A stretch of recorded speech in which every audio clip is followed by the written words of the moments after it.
What's up, everyone? Welcome to Power Play with CJ. Today I want to focus in on the Pittsburgh Penguins hiring Jim Rutherford to be their general manager and firing Dan Bylsma. Now, I thought Bylsma was fired a month ago when I first did that piece, but I didn't bother taking it down because I thought I saw it was coming, and you can't delay the inevitable. And I like Bylsma as a coach, but Pittsburgh needs a change of pace in the locker room, and you can speculate on who they're going after. I mean, if I had to bet money, I'd say Kevin Dineen, and I've been saying that because Carolina should have hired him by now. I don't know what the delay was on that. I thought that would have been a good fit. Kevin Dineen's the right fit. I mean, Barry Trotz's been a good fit, but they waited, and now they're some pretty good coaches off the market, but. I think this just goes straight to the accountability that's in Pittsburgh. And I do that piece about Toronto, about with the trade draft picks, but, they have a great team every year, and they're not getting it done in the postseason, so they change directions with their coaching staff. Toronto can't do that with Randy Carlyle after collapsing down the stretch and having one of the worst shots against, for a legitimate playoff contender.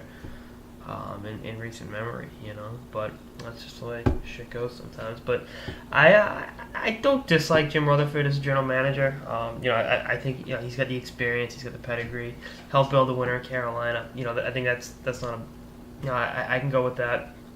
I know you can I'd probably gone with the younger guy myself, but I guess 65 is the new 30, so there's that.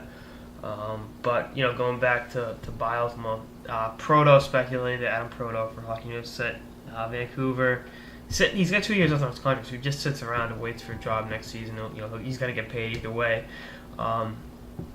So sitting out until a better job comes up, or Florida. And if you read my piece yesterday for Rant Sports, I said Florida should really go hard after Gerard Gallant, the former St. John Sea Dog head coach who coached Jonathan Huberdeau Jr.'s and coached him to be a winner and a very, very good hockey player. So again, I think there's a number of different ways you can look at it. I think Pittsburgh got to get the coaching decision done right now, because I think you look at the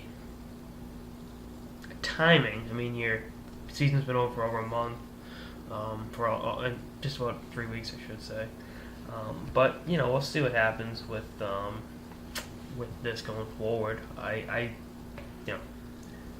like Boswell's head coach, and I'd hire him tomorrow if I owned a team that had a vacancy. But you got to do what's best for your specific team, and I think his message was just falling on deaf ears in the Penguins locker room. So we'll see what happens. We'll see how Crosby and company react to their next head coach.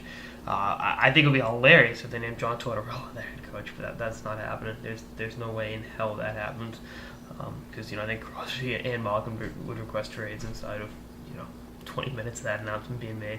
But we'll see how it shakes up going forward.